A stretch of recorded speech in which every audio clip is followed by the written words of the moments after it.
And this time we are talking about the 6 red flags of influencers. Listen, if you're in influencer marketing, you are probably up to here when it comes to Q4 and the holidays and how you're going to leverage influencers for your direct to consumer campaigns. And not only that, though, if you're also working with B2B. So here's the thing, if you think you know influencers, think again. 6 red flags that they don't want you to see or even know. That's what we're talking about in today's episode. Because let's be honest, when you're a content creator, you know how to work the algorithms, you know how to do things in certain ways, but brands don't always know. And so, brands, we're going to give you the inside scoop so that way you're not blinded, you're not dropping millions only to be lied to by social media stars. And having said that, Owen Video joins the show to expose the tricks of the trade. We'll go back and forth a little bit. Things that we know, things that we've heard behind the curtain and all the things. So if you're tuning in, let us know where you're tuning in from. And having said that, Owen, how you doing, friend? Man, I'm so good. I can't believe that I get to be here on a show with you again. It's been so long. It has. It has. It's been a minute, but I was so blessed to see you at Fathom Realty at their conference in Vegas was that last month? Yeah, what a great time we had there too. And what I loved about it is that they really know how to create a culture of like influence and a culture of social media. Like, of course, I was there for YouTube. Uh, and I've had lots of conversations with some of the attendees since then. And it's really being driven like you guys have to use these mediums and we're going to teach you how to do it. I love that culture. Yeah, it was a great event. One of the feedback that I got from the attendees was it was very hands-on. It wasn't very theoretical. It was more like, this is what you need to walk away with today, hit the ground and get started. And that's what I know most about you is that you're always, you know what works, you know what doesn't work. And so we also know like how people are also pulling the strings behind the scenes. So having said that, Owen, influencer marketing, it's definitely on the rise. We see it across all platforms, not only just on Instagram. Yesterday, I had Kenya Kelly on the show. We were talking about how TikTok has now overtaken Instagram. It's like 56% of influencer budget goes over to TikTok. And so my question for you is, how do some influencers, whether they're on Instagram, TikTok, or YouTube, how do they kind of like tip the scales in their favor without exposing what it is that they're doing to brands? Well, I'll tell you, like there's sort of a mythology around short form, and this is something that I think we all have to pay attention to. Like the value of the view from short form to long form is different, and as a brand, like you should be thinking about that, right? Like how much value is this short form view versus how much value is the long form view, right? Like on YouTube, a viewer is going to sit down, they're going to engage with you, they're going to kind of put on blinders, they're not going to watch any other videos, and they're paced out, right? Like on TikTok, it's so quick, it's so fast, right? Whereas on YouTube, it's a little bit more paced out. People are going to spend 3 minutes, 5 minutes, maybe 10 or 15 minutes, depending on the value of your audience affinity. So you should be looking at that differently than a TikTok view, which a TikTok view or a shorts view or a real view, it's very, very quick. And you're one of many that viewers can get in a short period of time. Like if you look at your YouTube history, for example, they'll clump all your shorts together in your viewer history. Like they'll clump them all together as one thing. You tap on that, it will expand and you can see all the different shorts. But you're one of many. And so when you're talking to influencers about the value of like their audience or their view, like we as creators, we know I could make this video and do this thing and get a ton of views, fulfill the deal, and not really have to break a sweat too much at all. And like as the brand, like you've got to ask you, like, what are you here for? Like, are you here just to show like you're higher up? Hey, I did this thing and I got views, or are you actually like trying to drive some kind of results, right? And that's kind of the scenario you're in. Oh, that's so interesting. I love how you break down the YouTube analytics. You were the very first one to tell me about the app on your phone where you could dive into it and you could see like, oh, of all the videos that you created, this probably ranks 1 out of 10 or 9 out of 10. You should create more content like this. It's fascinating. So if I was a brand and I wanted to work with, let's say a YouTube influencer, what specific metrics should I look at? Should I ask for their analytics in the screenshots or what am I really asking for? Yeah, that's a great question. Wow, like, you know, let's take a look at the video products that YouTube offers. Okay, YouTube offers your standard long tube video.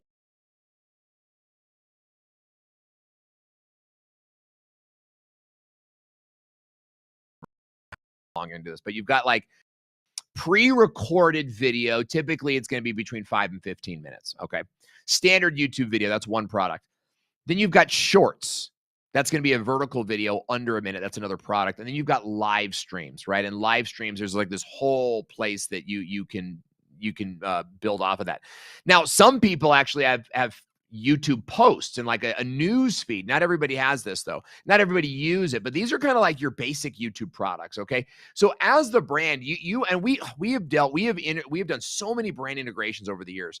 And one thing we get frustrated with is that brands don't really understand like how they kind of like one size fits all. We were told to get 15 influencers and do this campaign, and it doesn't really matter if it does anything.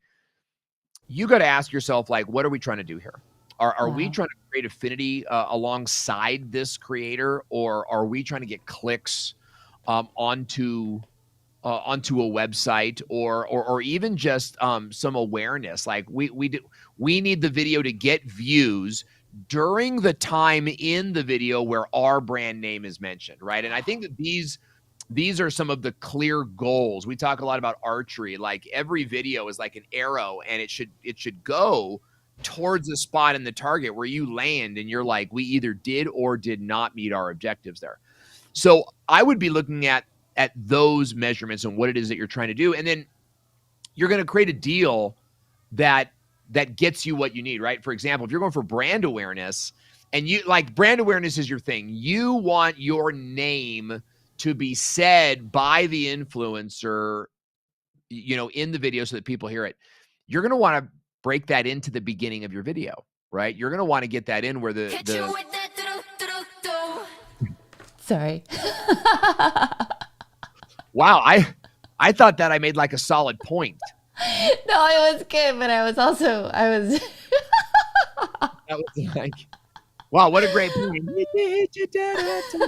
But you know what But I'm saying? Like you go for brand awareness. The video creator knows the moment you mention a brand name, the viewers are going to start tuning out a little bit. So you have to creatively get that shout out in at a time of peak viewership as the brand, right? And the influencer is going to want to do it at the end. So like those are some of the things that you should be looking out for.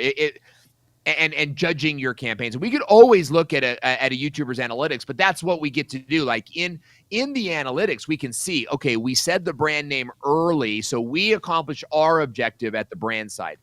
yeah. But then the YouTuber's video kind of like tapered out after that because we lost some audience. Like, hey, I'm sorry that happened to you. Next time, make a better video, right? But the brand, it's not the brand's fault. Like the influencer is going to say, I want watch time. And the brand needs to go, yeah, but we want to have our name said at the most opportune time, or whatever it is your objective is.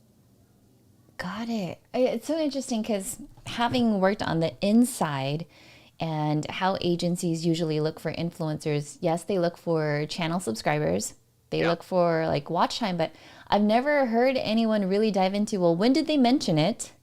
And Yeah. how many like peak viewers did we have at that point? This is what I'm saying, Stephanie Garcia. Like people don't know what's going on.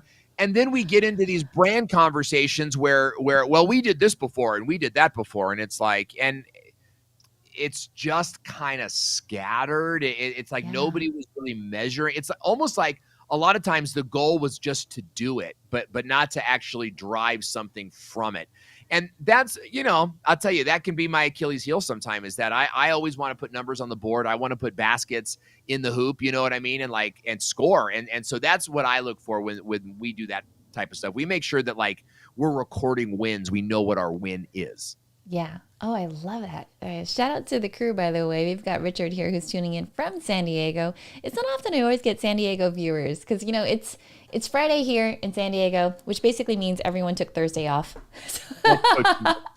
I'm San Diego too. I tell people I live in Salt Lake City by way of San Diego. I lived in San Diego for 10 years, and I lived in Southern California my whole life. And I know some of these people you're putting on the screen, so it's good to see like some Some familiar familiar faces. faces. Yeah, Yeah. Friday is the new Saturday in San Diego. That's for sure. I feel like it's always been that way. Richard says, what are you trying to do? First, for sure, definitely you have to diagnose before we prescribe. So, for those of you that are tuning in, when you're working with these influencers, don't only just look at channel subscribers, take a look deep into their analytics. When would they typically mention the brand? Is it before, during, towards the end of the video? Is that kind of like what you look Yeah, for? and let's take a look at this. Like, let's say that I want to drive clicks to a landing page. This is my favorite thing to do, right? I want to be able to see that we have a URL that like on this day 3,000 heads came over. Traffic hit 3,000 on this, so we know it came from that YouTuber's like their shout out their link. But if you want someone to click a link, you actually want to put it maybe 3/4 of the way into the video where your chaff has already fallen off, right? Like the people that are committed at the halfway point, like they're going to stick with you largely, right? Unless there's some sort of you do something stupid and it just causes a bunch of them to tank, right? But like for the most part, if they stayed with you to the halfway point, it's like now you've earned the right to give them a link. And hopefully in that time period, it equates to like they've been watching you for 3 to 5 minutes at this point, right? Yeah. So there's some trust and there's some stickability, and you've been able to build up to go to this link, right? Like you never want to. I don't like the type of ads where it's like, and now it's a break, and a lot of channels they have fun with this. They'll be like, now I'm going to tell you the big secret to how to fix a hole in your wall, but first. Oh, And then they do like this voiceover ad for the sponsor, and that's okay. But what if you could actually build it into the conversation somehow? What if the video was about the advertiser in a way, and now here you are 3/4 of the way through the video, your most committed viewers are watching, you're most engaged, yeah. and that's when you ask them to hit a landing page. So the value in the context is sort of like you haven't asked them to subscribe, you haven't asked them to like, you haven't asked them to leave a comment. Your one big ask is that go to my link, and Mm. you're saying it at that given point in time. And that's what I think can happen as well, is like the influencer will. And guys, we're guilty of this too. Like we've been paid to, and we learned we made some mistakes, and I think largely we run a business that seeks for win-wins.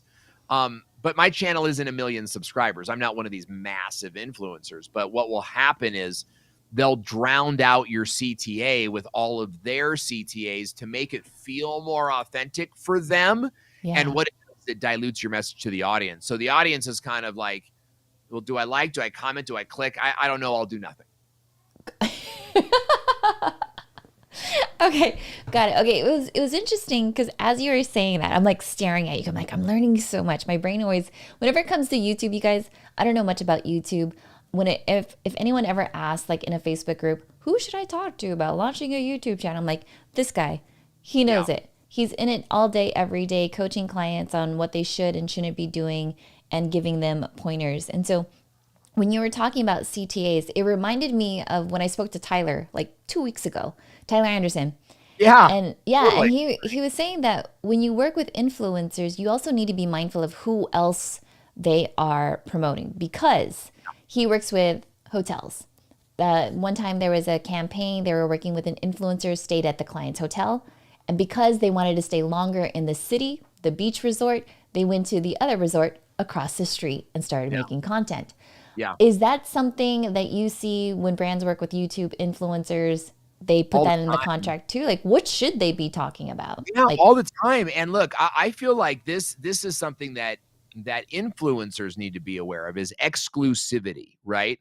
And if you want if you want your influencer, so you're a brand, you sell, I don't know, you manufacture baby products all over the United States, right? And you want to work with some like family vlogger influencers, but you don't want them to go to the hotel across the street, then talk to them about exclusivity. And I'll tell you this, like you could increase your purchase price, maybe 25% and ask for exclusivity. Now, a guy like me, I would never take that. I know the deal too much. It's like, you're going to have to pay me 3 times as much if you want exclusivity with me. So what I'm recommending is that bring up exclusivity to these influencers.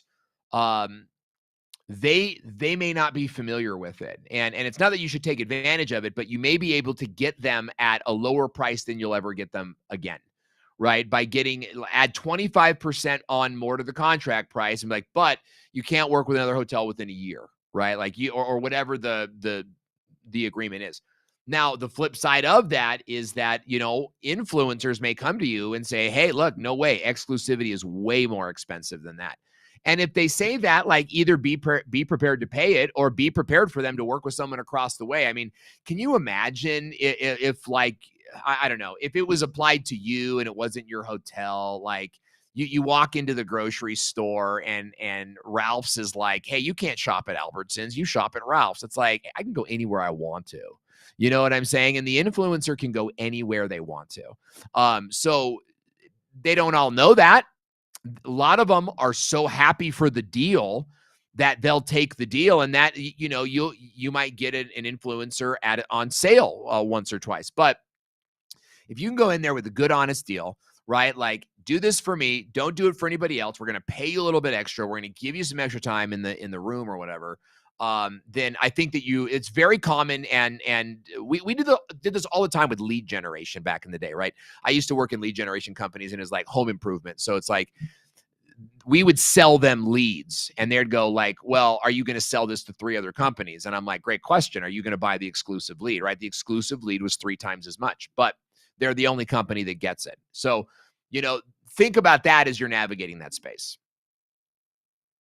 I love this. So if you guys are just tuning in, we're talking about 6 red flags of working with influencers. And so I'm down here because anytime Owen says something and he's full screen, literally I'm in the background taking notes because I'm like, oh, okay, great. We're going to put this in the show notes and all the other things. And so, Richard, thank you so much for tuning in, as well as Robert. We've talked about peak viewership, why that's something that you need to pay attention to, not just channel subscribers, but peak viewerships.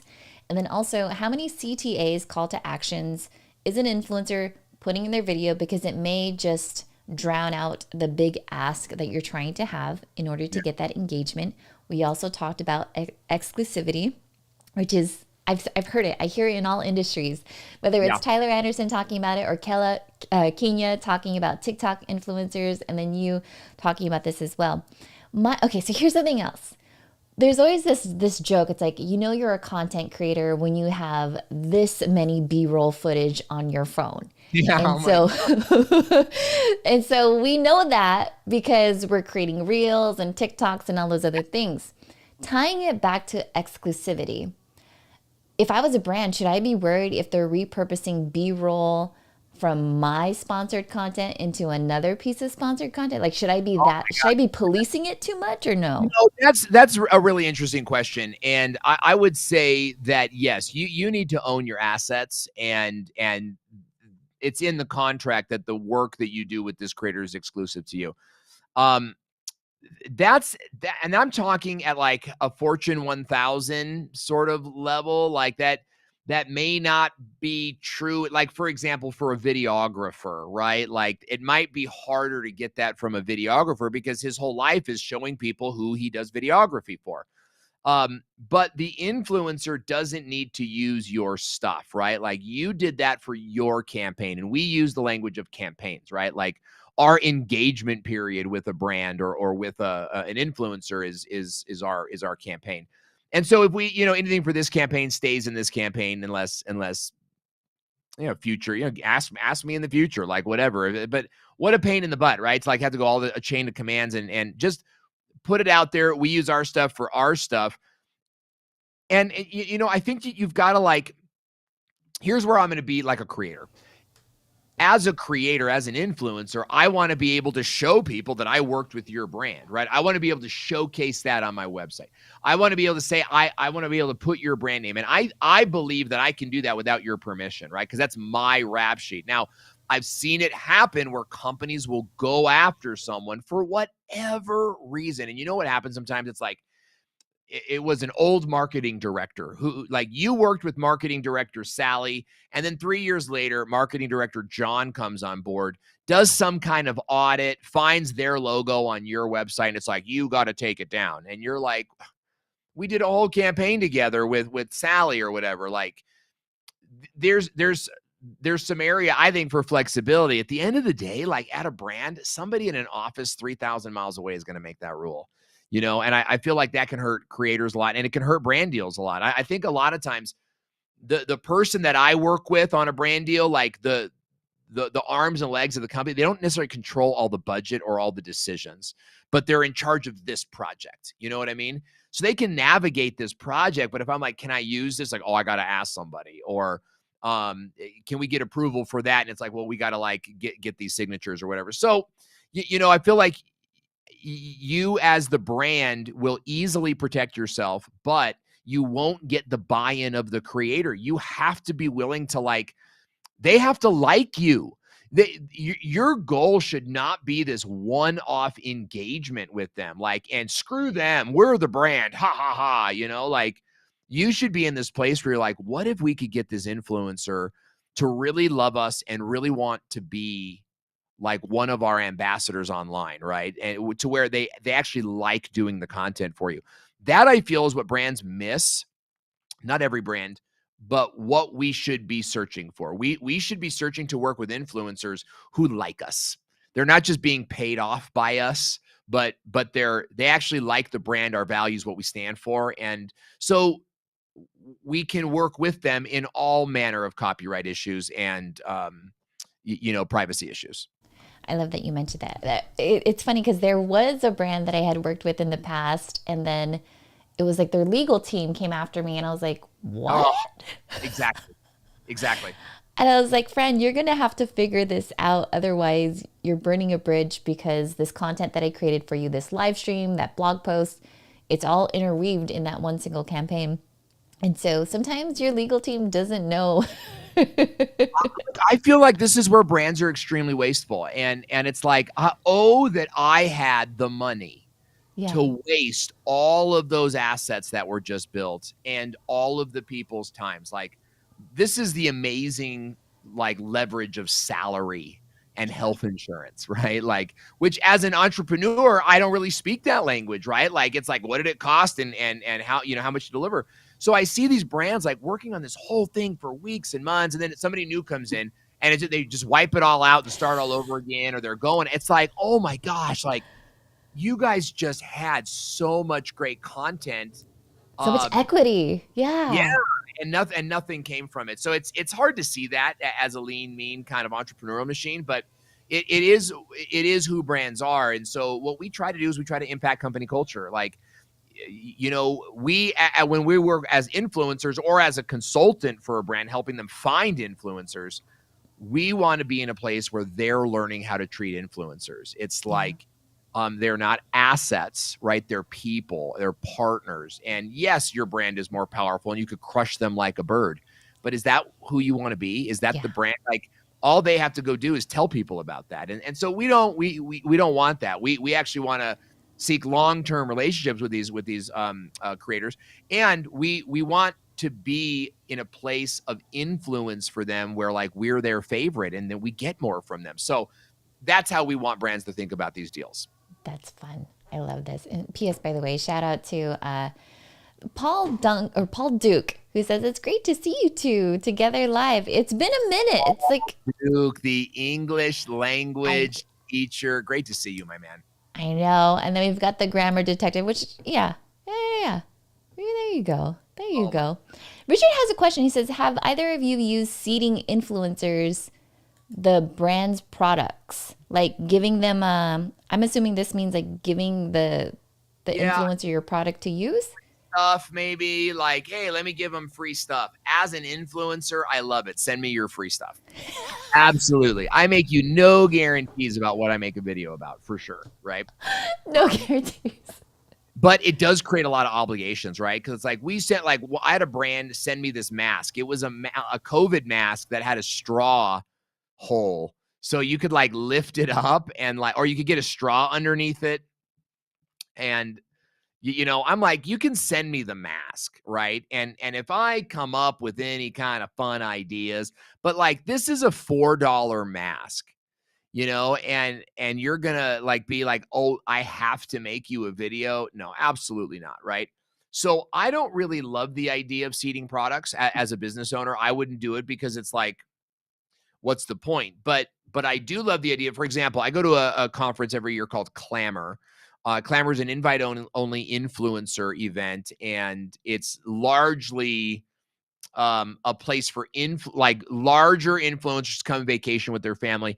There's a couple conversations there around marketing, branding, and I participate in some of those conversations.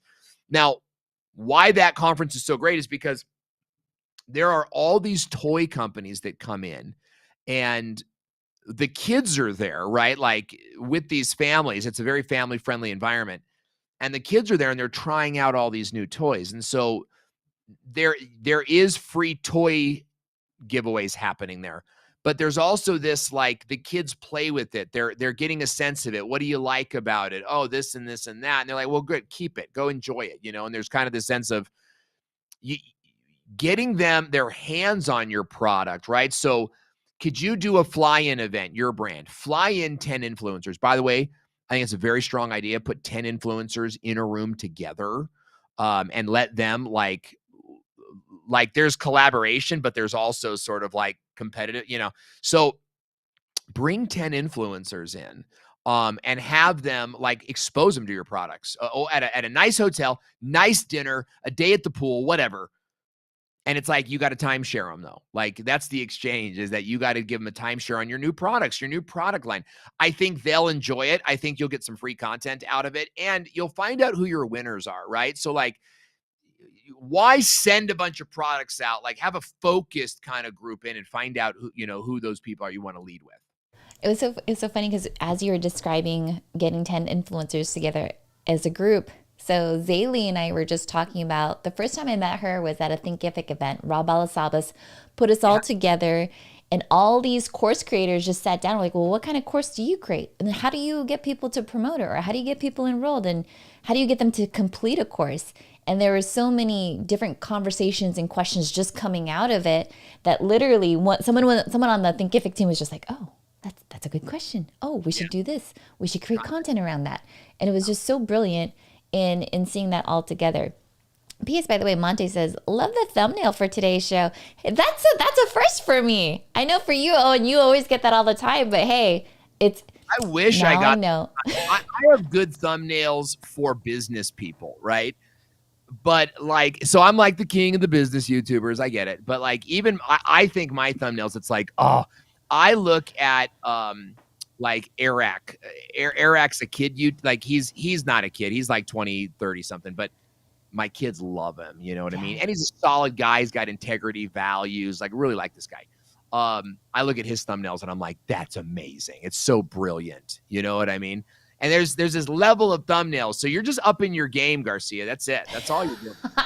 I'm trying. It's either that or it's just because I put your face on it. I was like, Teresa, I need an image. It's you. It was you. It was literally. Yeah, enough said. My click-through rate just like went through the roof. Okay, so hey, we're talking about 6 red flags of working with influencers. We talked about like the different types of content that they could create, right? Whether it's going to be a short, a live stream, a 3 to 5 minute video, so on, peak views, CTA, exclusivity, B-roll. Let's also talk about YouTube influencers that charge brands by cost per thousands of views. Yeah. Do you have any experience in that? Are people inflating views? What should we know?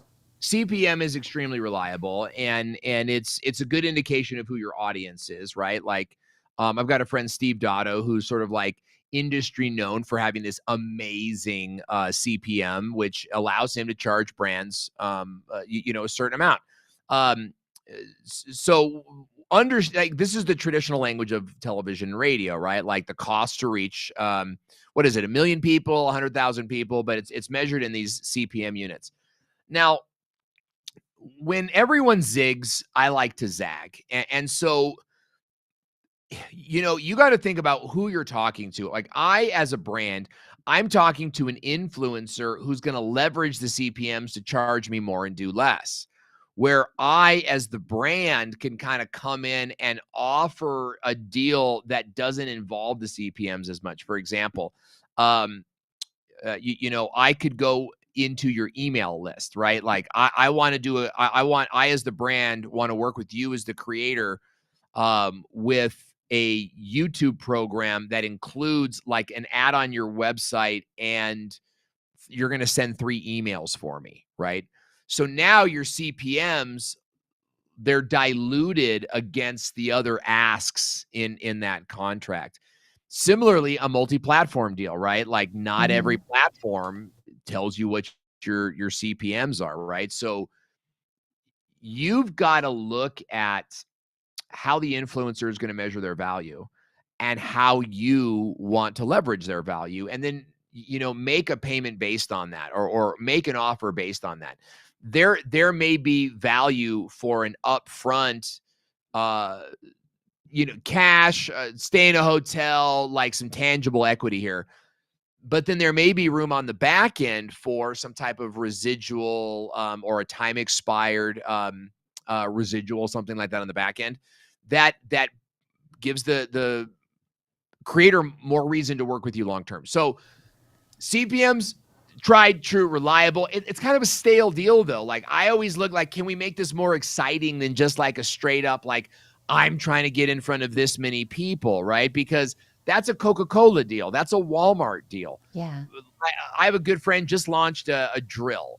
Shout out to Natalie. Just like flop, amazing. She launched this like ladies drill, just strong enough for a man, but like the torque for a woman. I don't. It's so fun. Oh, But like there's a ton of value in something like that, and in having that product and being that creator. And so when you're working with CPMs, it's like you're only seeing a certain amount of value. She doesn't want a Coca-Cola deal. She wants to get in front of like artsy craftsy women, right?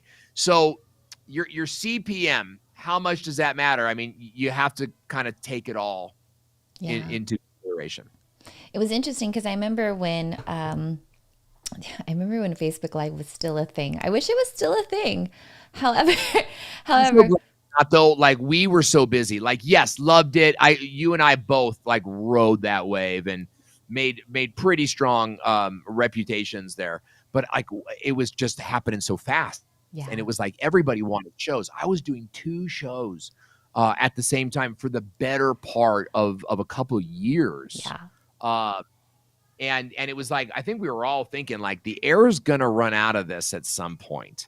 And it was interesting to see who kind of made it over that and who went back to work. You know what I mean? Yeah, But yeah, Facebook Live was a fun time.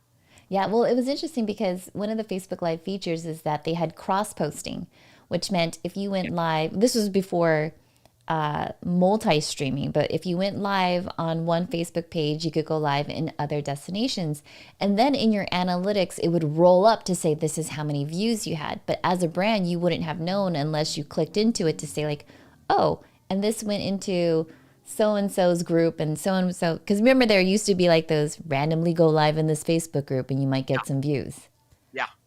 Oh, that was all of that. And that's one of the things that influencers do is like I can dilute this message across like 15 different platforms and then sell this bulk view. And this is why like I don't care about the view. I care about the watch time. I care Yeah. about like how long was the average viewer on this video for, and where in that were my CTAs, right? That's something that you can measure and pre-plan and duplicate and those types of things. Whereas like this just straight up view it's just so I don't know even what it means. Was that 3 seconds? Was it 10 seconds? Yeah. Like all of these different things. So the multicasting, I never really loved it. Mm-hmm. Because I just it's so many different things. Like, oh, the thumbnail has to look like this, and then my intro has to sound like this, and like I was sort of invited to this. It was supposed to be this private mastermind group with a well-known speaker, and I get in there, and there was nothing that would indicate that this was live um, or even that I was invited to it. It was very much like it felt like a recording, Oh. and it wasn't towards the end that the speaker began using the names of people in the group, and I'm like, oh, okay, so this was what they said it was. But I went through that whole presentation with mistrust, with distrust. And that's what happens when I think with cross posting, this can't, it depends on who you are and what your brand is, right? Yeah. But you can't say like double tap, because That's true, because it doesn't make sense on the other platforms. Yeah. yeah. And so you have to, and so because you can't use specific language, people don't know why, but they feel detached from you. And I like that's Mm. the only caveat. Like, as long as you're aware of that and then you use language, like I was just coaching a client right now on webinars, and well, what happened? Like, what happens if a bunch of people log off the webinar after the first 5-10 minutes? I told them, for the most part, don't talk about that. But two, if it's like you say something and 10 people leave, don't act like you didn't see them leave. Mm-hmm. Right? Be like, Acknowledge whoa, it. Yeah. like, hey, 10 people just left. I guess what we're saying here is only made for champions. Man, guys, geez, what a bunch of chicken livered sad sacks just logged off, or whatever. Obviously, you don't go that far. But my point is, like, they saw it. Okay. The other attendees saw it. So don't hide from it. Act like you're there right now. Take off some of the shine and acknowledge what's happening in the room right now. My mentor, Daryl, does this so well. Like, and he's very intentional to make sure that, like, there are indicators that he is doing this right now for the people watching it right now. And there was no attempt at pre-recording or anything like that. And that I think it builds trust, and trust breeds watch time, right? So they'll stick on with you longer. I love that. Trust breeds watch time. That needs to be like a shirt right there. For sure. Is it? Who is this? It says, I'm right now editing Owen's podcast episode on Tim's new podcast. Tim Schmoyer? Schmoyer? You on somebody else's podcast? I'm just talking to Tim today. When did we do a podcast? I don't know, but it says Facebook user. I love it. It's like this vagary. It's like, who is it? Someone knows something about you. No, I love that. Okay, this has been bedroom right now. Okay, so you guys, if you haven't been paying attention, Owen and I go way back, and I love every time he shares something new with me, because like I said, YouTube is not my thing. I don't know much about it. I don't live there in that space. And so, Owen, tell them a little bit more about what it is that you do, because you're not some overnight success. You've been doing this and you've been getting real results with your clients in all various niches. Yeah. You're testing different things, like, you know what works. Like, tell them about it. Yeah, I fell out of the YouTube tree and hit every branch on the way down. That's exactly what happened with me in YouTube. So my background is in traditional media. I went to school for journalism and worked in television and radio. And then, 2008 happens and YouTube's this thing. And I'm like, you know what? I'm going to go there. I'm going to go do free media and build my own shows, and started to do that. Very shortly after that, I had companies and people, hey, can you do that for me? Can you do that for me? And that's when my company was born. I immediately began creating shows for businesses and companies. And that's where my expertise is. I don't work with purple-haired, teenage YouTubers that are baking brownies and throw them off the Empire State Building, or some of these guys that, like, I'll give you $1 million if you, take this homeless guy through a car wash or whatever. Like, that's not what we do, right? That's entertainment YouTube, and that's fun, and it's a thing. What we do is we work with companies and brands that want to extend their brand onto YouTube in a way that dominates their other media, right? Like you're putting on Facebook, SEO, Instagram, and you're just like trying to make it all work. Like, YouTube's the great unifier. YouTube like clears off the table and says, let's create a Netflix-like event for you guys. Let's create, because YouTube is more like Netflix than it is like social media. And we want to create a show with like a weekly or an every other weekly presence where people are actually not searching for your videos, but they're looking forward to your video being published. They're looking forward. What's Stephanie going to publish next? Like, I'm interested in what Sally has to say about why, right? And creating a channel that presents your company in an entertaining, fun way. We say, first of all, you got to love the videos. And second of all, your audience, your customers need to love the videos. So we come alongside you and we work you through that in our program called the YouTube Accelerator Program, where we're literally taking 3 years, what it would take you 3 years to learn, and we're accelerating that into a 12-month program that's a 90-day launch and then 9 months of active goal-setting support. So it's like, we've launched our channel.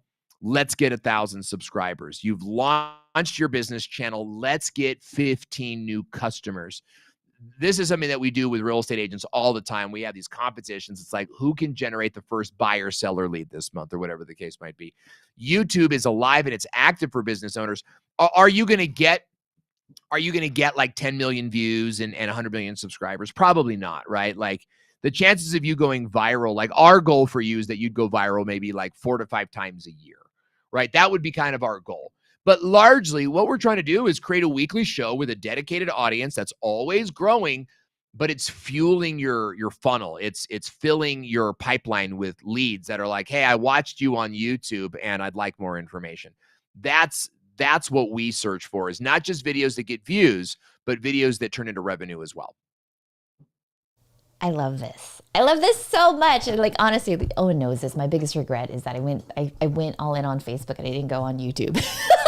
Well, but here's the thing: is you should have gone in on golf, because your top golf game was weak. And I didn't want to have to say it, but I felt like, since you were dodging it, I felt like someone needs to say it. Oh, you're ridiculous. Hey, okay. So real talk, yesterday I was at this event and there was this guy who was talking about like short form video, and he was talking about like, my system is, we're going to run follower ads, and then we're going to get people to follow your Instagram account, and then we're going to auto DM people so that way you could book sales and leads. Yeah. And I was like, womp womp. The way that you, I was like, the way that you approach building your own Netflix series on YouTube, so that way you're fueling and you're getting these fans and filling your pipeline in such a way where it doesn't feel so icky. It just makes so much sense to me, and it vibes with me so much better than we're gonna do this sketchy thing. And I believe in ads. Like, I'm not anti-ads and whatnot, but I feel like there's this agreement between business owners and marketers that's like, we agree to let you do anything as long as it builds revenue for us. And that's why these here's what we're going to do. We're going to come in and we're going to do this, and you're going to definitely get a result, right? And what this does is it creates this environment where the marketing environment is either you're like paying for advertising and you're getting a bunch of crap leads, for the hope that 1 or 2 of them like pay for all of it, or 2, you're doing it organically and generating nothing, right?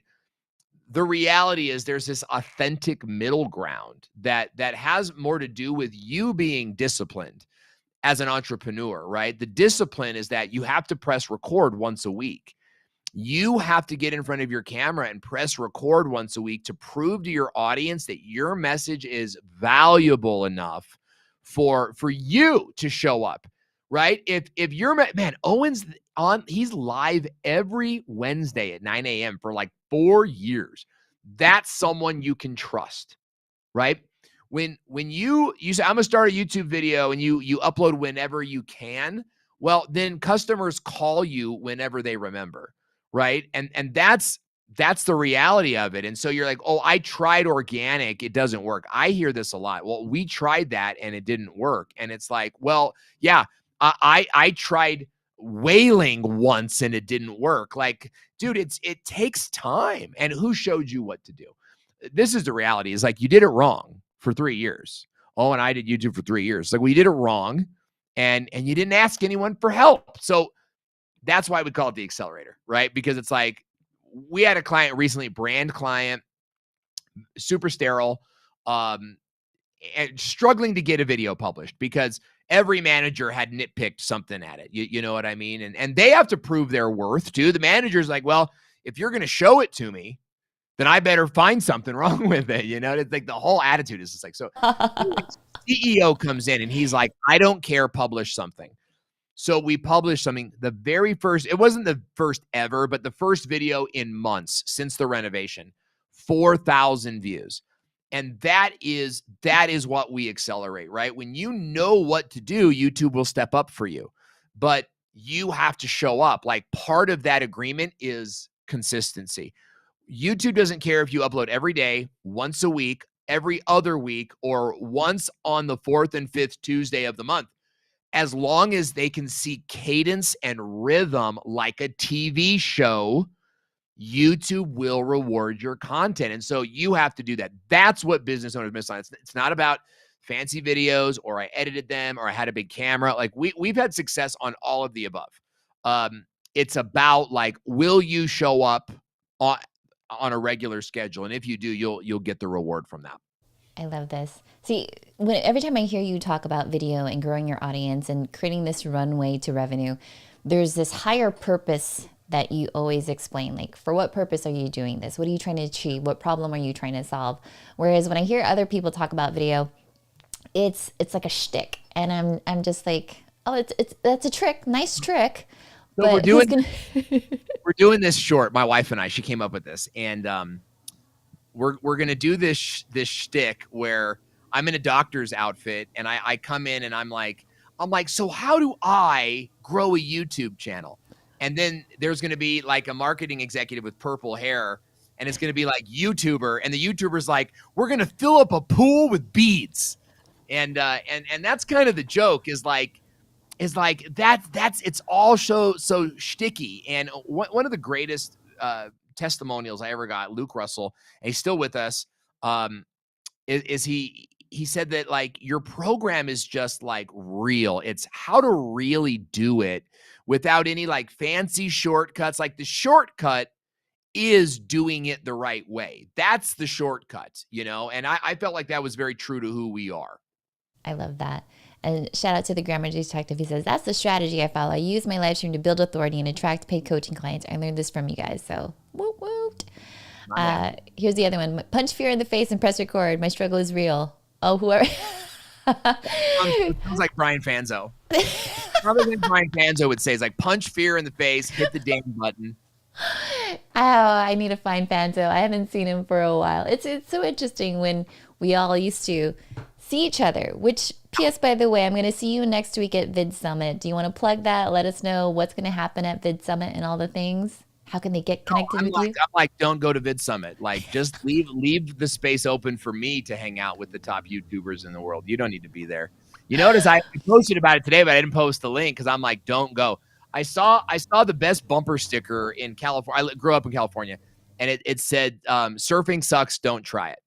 And I'm not a surfer. I never cared for surfing, but the whole idea was the water's too crowded, right? And so it's like, quit surfing. You should quit and go raise a family. You know what I mean? That sort of thing. Get out of the water and let us swim in it. But Vid Summit is our annual. I mean, it's the Vid Summit conference started by my mentor Daryl Eves, owned by Mr. Beast, Sean Doris. And I'm the MC. I'm the head MC of that. So I'm like in the main room saying hello. Stephanie is one of my partner MCs. We've been doing this for the last couple of years together. I've been hosting this event for the last 9 years. This is the first year that it's in Dallas. It's moving from LA. So we're really excited. We're really excited because in LA, everyone's a YouTuber. And it's really just simple to come hang out at the hotel and be at Vid Summit without being at Vid Summit. You're just there to get autographs and take up space in the lobby. And so going to Dallas is going to really show us who's committed to growing as a YouTube professional, right? Whether it is a purple-haired brownie channel, which, again, I'm not against, it's just not us. Or whether you're a real estate agent and you're trying to grow a brand so that you can own, your town in Tuscaloosa, Alabama. Like, that's who Vid Summit is. So it's a wonderful conference next week in Dallas. There's probably some tickets still available, but it's hotel rooms I'd be worried about. But we go every year. It's definitely a not miss for us. I love it. I love it. All right, Owen, I will see you next week. I am so privileged to see you twice in 1 year. Yeah, absolutely. Like it used to be like you were saying, like we were both in San Diego. We did all of these events together. Like I remember my wife and I joke about this because we moved out of California right around COVID. And I'm glad that we did. This is like we're happy to be where we are, but it's like, hey, remember in California where we had friends? Like remember where we had like places to go and things to do with people, and it's like now we're just like in this land of I only know my parents. It's like so it was fun. It's fun being able to connect like we did in Vegas. There were so many of us in Vegas. I had such a great time, and we're definitely going to have some good times in Dallas next week. So let's do it. That's for sure. All right. Well, thank you so much. This was fun. You're amazing. Anything else you want to leave with the crew? Six You're the red best. flags. No, appreciate you guys being here today. Don't forget to check out our workshops. We host a workshop every single month where we teach the fundamental skill sets of YouTube programming, production, promotion, and progress. And every month we also teach all new algorithm and update changes, right? So you're getting new content. It's like a Dave Matthews concert. It's never the same content. It's never the same workshop twice. I love it. So keep an eye out for that. Go to my website, owenvideo.com. It'll redirect you. You'll see all of our stuff. Follow us online and let's go big in 2024, right? Let's stop playing small and go big. That's right. All right, friend. Thank you so much. You guys, you've been the Appreciate it. best. Take care. Bye. We'll see you.